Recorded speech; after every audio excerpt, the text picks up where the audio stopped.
Bismillahirrahmanirrahim. Assalamualaikum warahmatullahi wabarakatuh. Alhamdulillahirabbil alamin. Amma ba'du.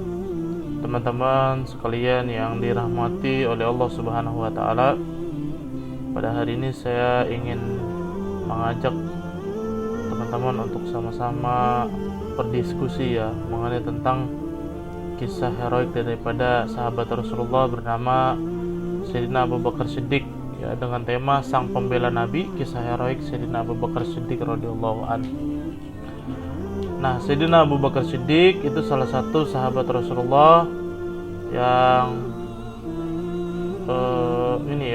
masuk Islam pada generasi awal, dan beliau juga adalah khalifah pertama sepeninggal daripada wafatnya Rasulullah SAW. Beliau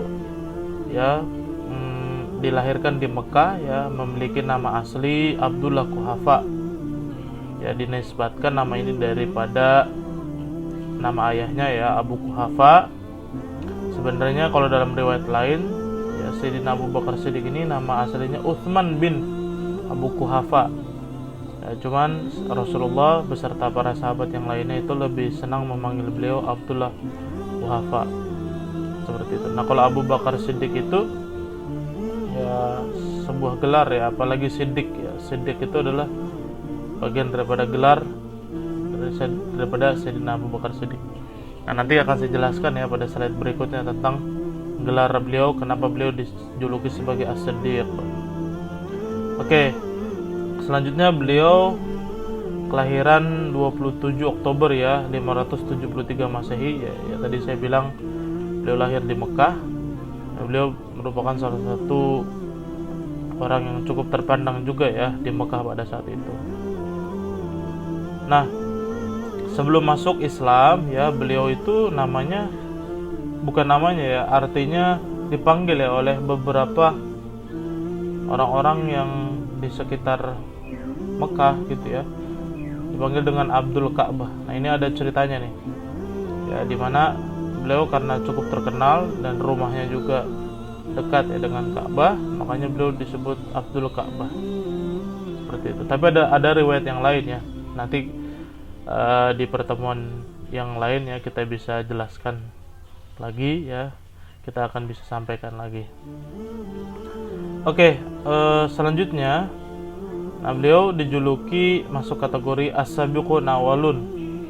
Itu adalah generasi awal orang yang masuk Islam. Jadi as-sabiqun awalun itu ada banyak, yang terkenal itu kan ada 4. Di antaranya ada Sayyidina Ali bin Abi Thalib, Abu Bakar Siddiq, Abdullah bin Zubair, Siti Khadijah, bagian daripada as-sabiqun awalun. Jadi di saat Rasulullah Nabi Muhammad melakukan dakwah, menjadi nabi yang sudah terang-terangan masuk Islam itu Abu Bakar Siddiq radhiyallahu anhu. Jadi Abu Bakar Siddiq ini bukan hanya sebagai sahabat Rasulullah, namun juga beliau itu adalah mertuanya Rasulullah SAW daripada ayahnya, Sayyidah Aisyah binti Abi Bakar. Nah, beliau mendapat gelar As-Siddiq karena beliau itu benar-benar sangat terpercaya. Seluruh perkataan itu sangat benar, gitu. Siddiq itu kan artinya benar, seperti itu. Maka beliau mendapat gelar dari orang-orang Arab dan juga dari Rasulullah dengan mendapat gelar As-Siddiq. Banyak kalau memang orang-orang Arab itu terkadang sangat mudah memberi gelar kepada orang-orang yang memang bagus akhlaknya. Seperti Sayyidina Umar mendapat julukan Al-Faruq, kan seperti itu.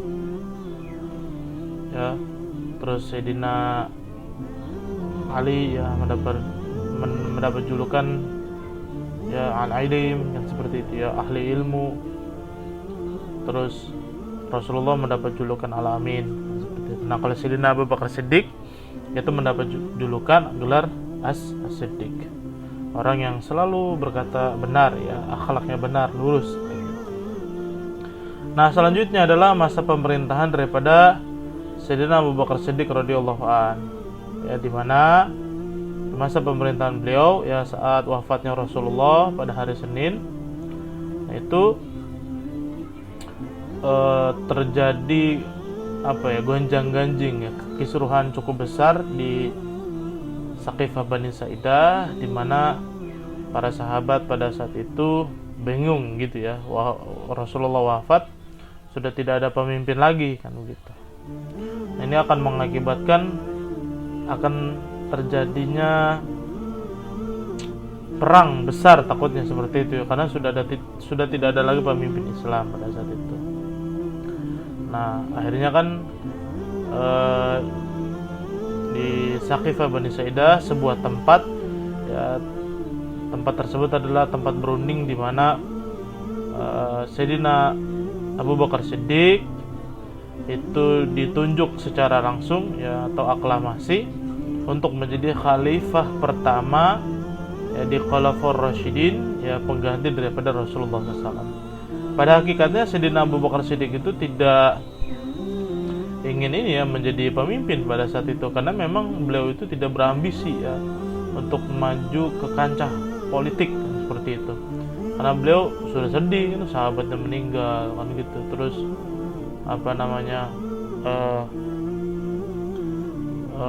beliau juga adalah menantunya kan seperti itu, meninggal dunia kan seperti itu. Maka yang dipikirkan oleh beliau itu pada saat itu, ya, hanya bagaimana nasib Islam kan setelah ini seperti itu. Tapi pada saat itu di Saqifah Bani Sa'idah, di antara kaum Muhajirin, kaum Ansor, ya, di Madinah pada saat itu berebut gitu ya, ingin menjadi pemimpin pengganti Rasulullah SAW. Bahkan dari suku Bani Nadir di Madinah juga ingin menjadi pemimpin pada saat itu. Bani Nadir itu dari kalangan orang-orang Yahudi yang ada di Madinah. Nah, ini bahaya kan seperti itu. Akhirnya udah dengan terpaksa gitu ya, Sayyidina Abu Bakar Siddiq, ya, mengiyakan gitu ya, menjadi khalifah pengganti daripada kepemimpinan Rasulullah SAW. Pengganti dalam arti kata bukan pengganti menjadi nabi, ya, tapi menjadi pemimpin Islam, Amirul Mukminin pada saat itu. Akhirnya menjadi khalifah pertama. Nah, ada kisah heroik yang cukup sangat tersentuh hati, ya. Cerita ini saya menukil, ya, dari kitab Asy-Syifa, ya, bi Ta'rif li Huquqil Mustafa karangan Syekh Qadi Al-Iyad. Nah, di mana ini cukup panjang ceritanya. Rasulullah SAW dikejar, ya, oleh orang-orang kafir Quraisy pada saat itu. Akhirnya Sayyidina Abu Bakar Siddiq, ya, bersama dengan Rasulullah SAW ini, ya, bersembunyi di sebuah gua, ya, itu Gua Thur. Nah, ini di Gua Thur. Ini ada gambarnya, ya, Goron Thur. Artinya adalah Gua Thur. Nah, Rasulullah bersembunyi di situ untuk apa? Untuk menghindari daripada pengejaran, ya, orang-orang kafir Quraisy yang ingin membunuh Rasulullah pada saat itu. Nah, Rasulullah ketika sudah masuk ke gua, begitu lelah luar biasa, capek sekali Rasulullah. Akhirnya apa? Sayyidina Abu Bakar Siddiq, ya, sebagai sahabat Rasulullah sangat tidak tega gitu ya. Akhirnya beliau secara singkat saya cerita, ya, menyuruh Sayyidina Muhammad, ya, Rasulullah untuk beristirahat di bawah ini, ya, pangkuan, ya, di pahanya daripada Sayyidina Abu Bakar Siddiq. Nah, Sayyidina Abu Bakar Siddiq pada saat itu sebelum Rasulullah tidur melihat, ya, ternyata di Goron Thur, ya, atau Gua Thur itu banyak sekali lubang-lubang kan gitu ya. Dikhawatirkan itu adalah tempat lubang persemayaman ular kan seperti itu. Dimana kalau yang sama-sama kita ketahui, ya, kalau di ini, ya, di acara-acara Discovery Channel, ya, atau kalau di Indonesia itu Panji Petualang barangkali seperti itu, ya. Kalau ular-ular yang bersembunyi di gua itu biasanya lebih beracun, ya, lebih ganas, bisanya itu lebih dahsyat kan seperti itu. Apalagi kalau di padang pasir itu yang paling terkenal bukan ular kobra, ya, tapi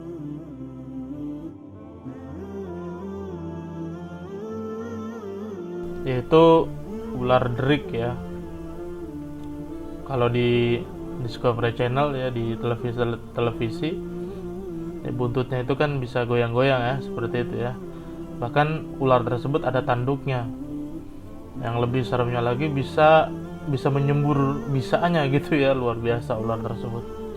Akhirnya udah, setelah ditutupi lubang-lubang ya yang ada di gua tersebut supaya Rasulullah bisa beristirahat,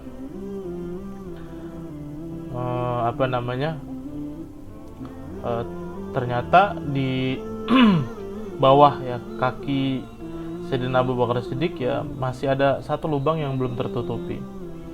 Dan Rasulullah sudah terlanjur istirahat, dan Sayyidina Abu Bakar Siddiq ya tidak ingin mengganggu sedikit pun ya istirahatnya daripada Nabi Muhammad SAW. Nah, ini membuat Sayyidina Abu Bakar kebingungan kan gitu ya. Takutnya lubang yang ada di bawah kaki Sayyidina Abu Bakar Siddiq itu keluar ular dan mengganggu Rasulullah SAW. Ya udah, tanpa berpikir panjang ya, dengan solidaritas yang begitu tinggi ya, Sayyidina Abu Bakar Siddiq akhirnya menutup lubang tersebut dengan kakinya. Nah, singkat cerita, akhirnya Sayyidina Abu Bakar Siddiq ya terkena gigitan ular ya, disengat ya oleh ular yang berada di gua Thur pada saat itu.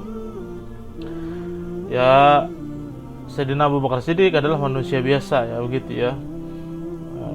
Beliau kakinya sampai bengkak gitu ya, mukanya juga sampai, dalam riwayat ya, mukanya juga sampai biru-biru ya. Tapi yang luar biasanya itu, yang menurut saya adalah kisah paling heroiknya itu adalah tidak bergeming sedikit pun, tidak melakukan mobilisasi sedikit pun ya, tidak bergerak ya. Mungkin kalau untuk ukuran kita ya, jangankan disengat ya, dicolek aja udah kaget kalau kita kan seperti itu ya.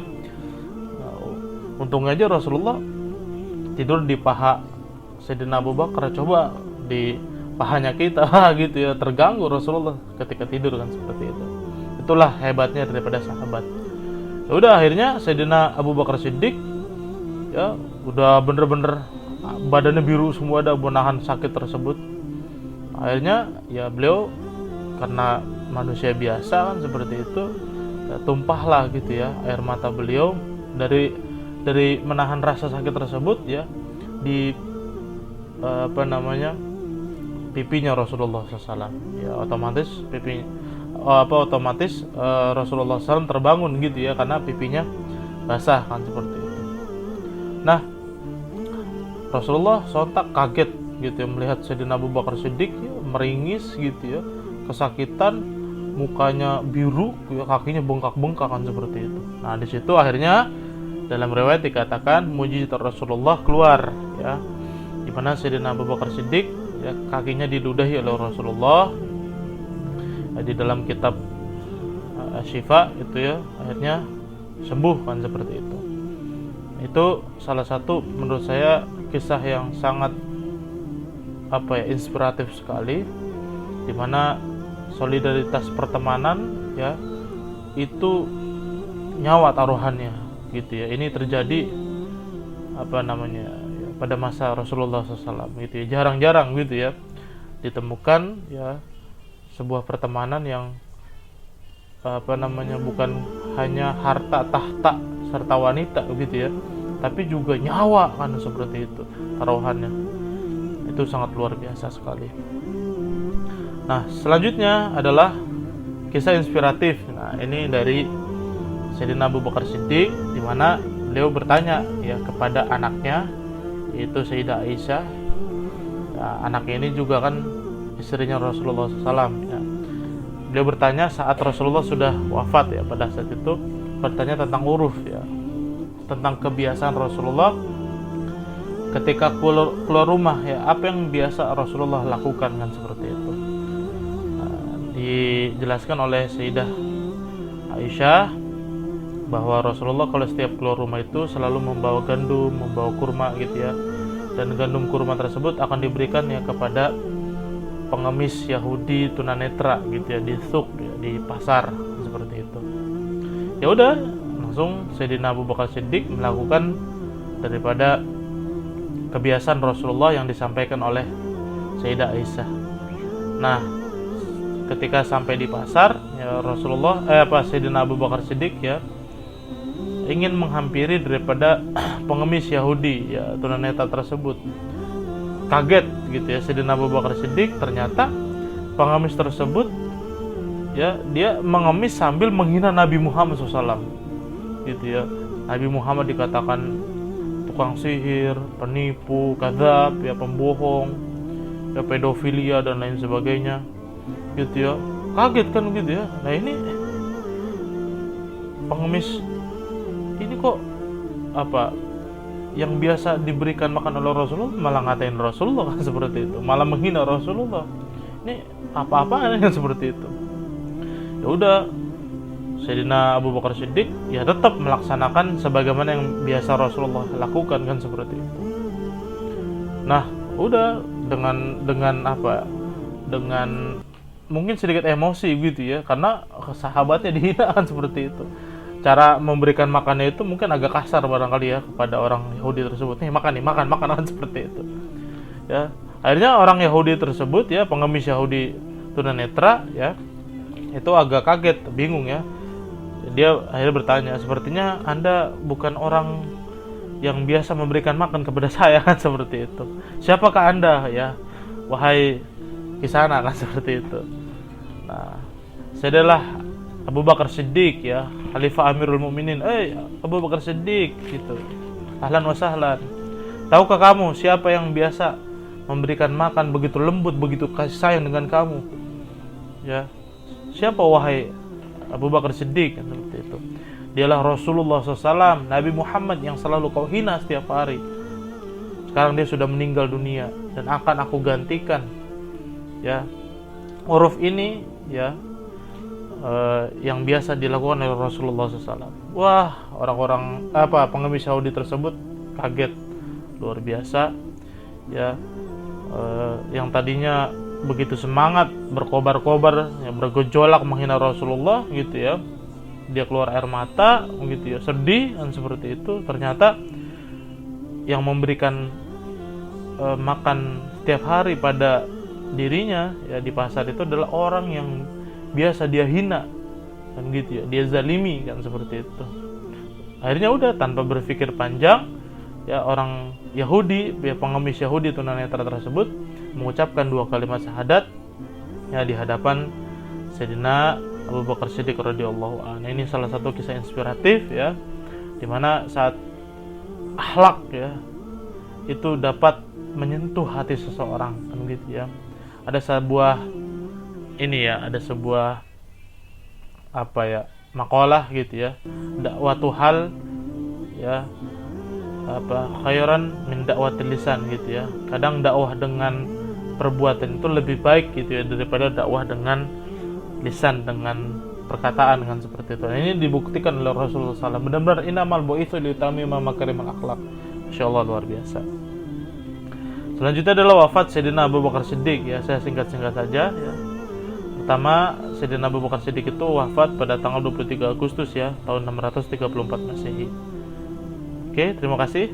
Assalamualaikum warahmatullahi wabarakatuh. Derik. Nah, itu